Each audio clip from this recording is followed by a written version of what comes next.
Ya, kembali di Apa Kabar Indonesia Pagi, pemirsa. Ya, kita akan melanjutkan dialog kita pada pagi hari ini. Mengganti pelatih, apakah akan membangunkan timnas kita dari mimpi buruk? Mimpi buruk, panjang, ya kan? Silakan, ada Bung Toel. Ayah, saya suka takut kalau nanya pertama kayak Bung Toel. Kok takut? Tahu emang kenapa sih takut? Ya kan? Bang Toel, kemudian ada nama kemarin Exco juga sudah melakukan pertemuan, sudah diumumkan, sudah ramai diperbincangkan di medsos, di pemberitaan bahwa ada sosok John Hartman yang akan kemudian bisa dibilang hampir 99,9% menjadi calon pelatih timnas berikutnya. Ya, itu seperti apa, Bang Tuan? Yang saya dengar atau yang saya dengar pun kurang lebih seperti itu. Oke. Karena dari pernyataan konferensi pers terakhir Pak Marji dengan Exco Endri Irawan, itu tendensinya ke sana. Ya. Bahwa tinggal mengerucut dua. Dari dua itu berarti kan Giovanni Van Bronckhorst dengan John Herman. Nah, saya lebih feelingnya ke John Hedman pilihannya. Loh, kenapa? Kayaknya kalau kemarin kan kita lebih cenderung ke pelatih yang punya background Belanda, karena pemain kita Belanda. Oke, kejadiannya kan era Patrick Kluivert Belanda. Ya. Itu kan menimbulkan sebuah tekanan. Oke. Jadi kalau federasi kacamata kuda ke situ lagi, terlalu beresiko buat federasi dalam hal menghadapi tekanan publik. Tapi kan dengan pemain yang mayoritas Belanda itu loh. Yang kedua, yang Alexander Zwier di konferensi pers bahwa tidak semata-mata harus dari satu negara dari Belanda. Jadi saya lihat ini lebih terbuka. Nah, ketika pemain kita mayoritas ada dari Belanda kan nggak masalah. Memang sepak bola modern kita teridentifikasi dengan satu negara kan nggak? Karena menurut saya ini yang salah di publik ketika dibilang Belanda, memang kenapa Belanda? Memang apakah jadi total football atau apa? Kan nggak gitu. Sepak bola, kalau kita pelajari sepak bola, perkembangan sepak bola, mungkin salah, tapi pengamatan saya 2000 itu penanda. Penanda bahwa Inggris itu bukan kick and rush lagi. Italia itu bukan semata-mata Catenaccio. Brasil itu bukan semata samba jogo bonito. Belanda bukan lagi total football. Iya, kan, jadi di situ kalau kita lihat eventnya itu Piala Eropa, dua negara untuk pertama kalinya Belanda sama Belgia. Kalau ingat di situ slogannya Football Without Frontier. Itu sebetulnya kalau saya tangkap dengan perkembangan sepak bola, mulai dari era 2000-an ke sini sepak bolanya udah sepak bola yang sifatnya modern. Inggris apa kick and rush enggak lah dengan pengaruh banyak ini. Makanya saya hanya tertawa ketika kalau Belanda total football. Emang lebih mana hebat main possessionnya Belanda sama Spanyol belakangan yang juara 2010. Jadi nggak bisa gitu lagi, nggak bisa kotak-kotakin begitu lagi. Dan pemain yang naturalisasi kita yang kelas atas yang saya sebut misalnya Ziyech Itali, Kevin Dick di Bundesliga, Verdong di mana di Lille Prancis, penjaga gawang di Italia juga. Mereka udah paham bagaimana sepak bola itu udah sangat fleksibel gitu loh. Jadi nggak masalah pemainnya Belanda mau pilih pelatih dari manapun nggak masalah. Nggak masalah. Tapi pertanyaan kedua tadi tuh, kalau misalnya tadi Pak Amali sampaikan kan bahwa ini kita hati-hati sekali nih untuk memilih kali ini begitu ya. Apalagi kita ada pengalaman Kluivert yang sebelumnya dengan tim penuh dari Kluivert, tapi kali ini akan ditekan betul begitu ya bahwa harus juga ada sharing knowledge lah ya bersama dengan para pelatih kita nih. Tapi Anda melihat mampu nggak sih PSS ini bisa menekan itu dalam term of condition nanti ya bersama dengan pelatih baru ini? Jangan-jangan ntar iya lagi gitu. Sebetulnya dalam konteks sepak bola federasi mampu. Cuma yang seringkali kerepotan adalah menghadapi tekanan publik. Tekanan media sosial belakangan lah lewat situ kan, lewat netizen.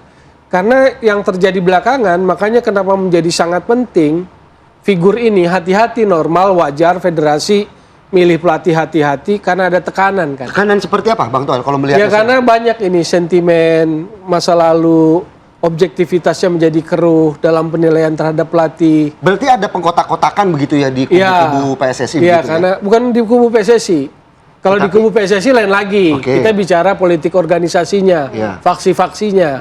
Faksi ini muncul kelihatan jelas setelah gagal Piala Dunia. Muncul kelihatan.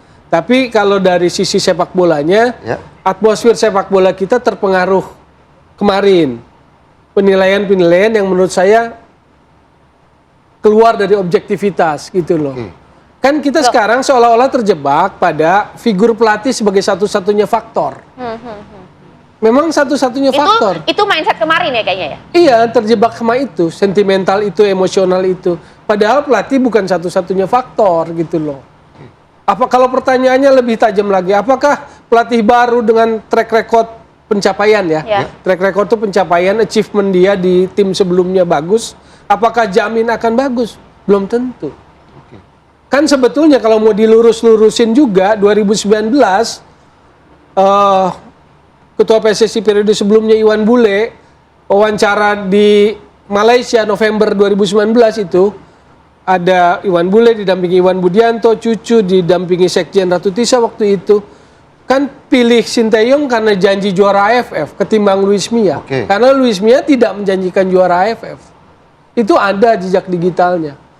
Saya sampai ingat 19 November itu wawancara dengan Sinteyong. Dengan Luis Mia 30 November 2019. Lalu keputusannya milih Sinteyong karena dia lebih berjanji juara AFF. Kenyataannya juara nggak? Kan kagak. 3 kali AFF yang dia jalani kagak juara. SEA Games juga dia kagak juara gitu loh. Jadi kita jangan terjebak sama sentimental, emosional itu, lalu kita kehilangan kemampuan menilai sepak bola secara objektif. Jadi PSSI kita harus objektif sekarang nih nilainya. Bukan PSSI-nya.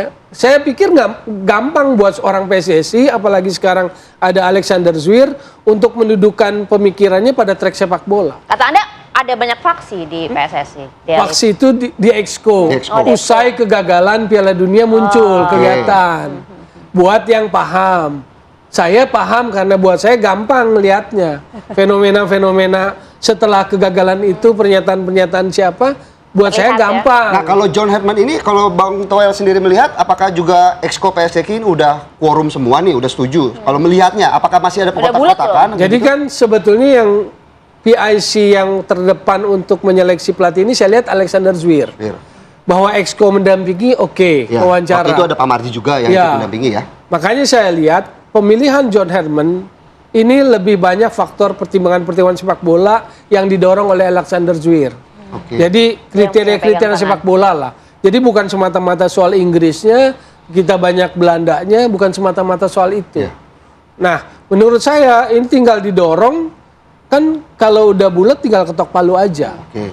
Sebetulnya ini kan juga informasi yang kalau kita paham, statuta itu, termasuk saya sudah paham statuta, kolektif kolegial, keputusan mengangkat, memberhentikan pelatih tim nasional di ranah Exco, kita udah tahu semua.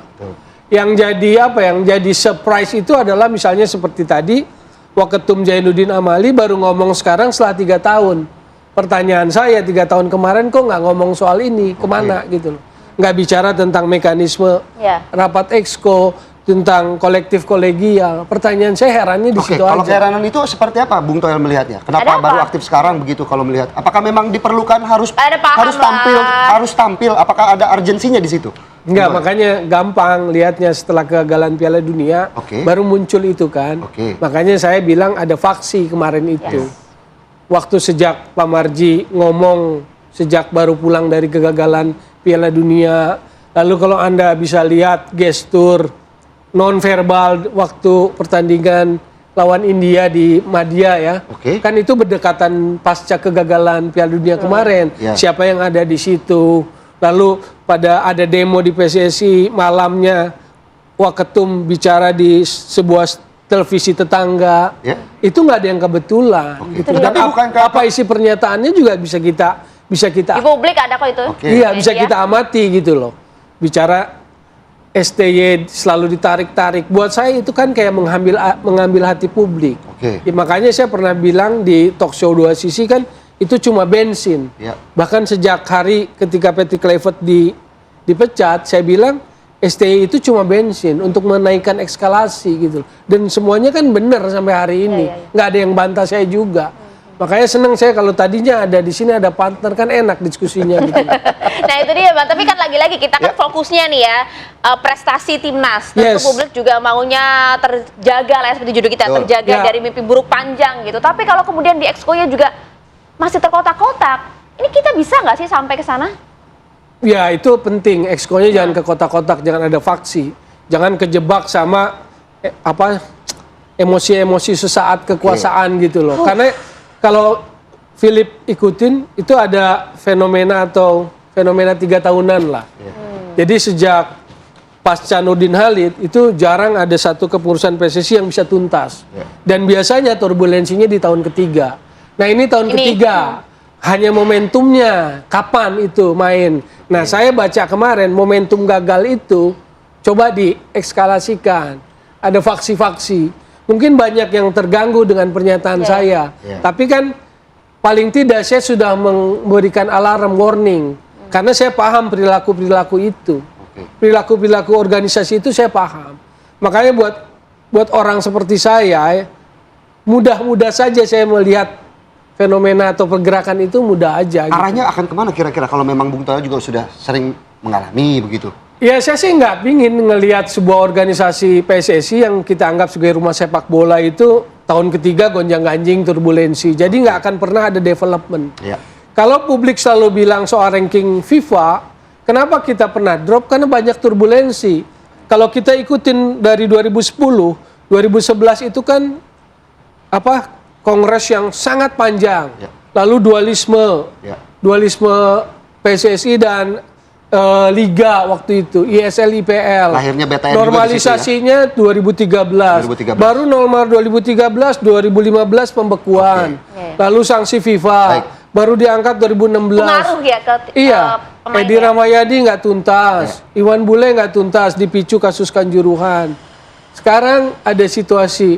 Jadi kalau kita ingin mikir sepak bola prestasinya bagus, iklim organisasinya harus kuat, gitu loh. Baik. Untuk kita berharap mungkin satu aja pendek, Bung Toel, melihat durasi kita juga sudah pendek. Apakah kemudian John Herdman ini kan kita bilang tugasnya bukan hanya melatih timnas begitu ya, artinya juga membangun bagaimana fondasi sepak bola kita, mulai dari bagaimana tiki taka ataupun mungkin juga filosofi bermain sepak bola Indonesia, seperti apa melihatnya? Kalau fondasi itu urusannya Alexander Zwir, direktur teknis.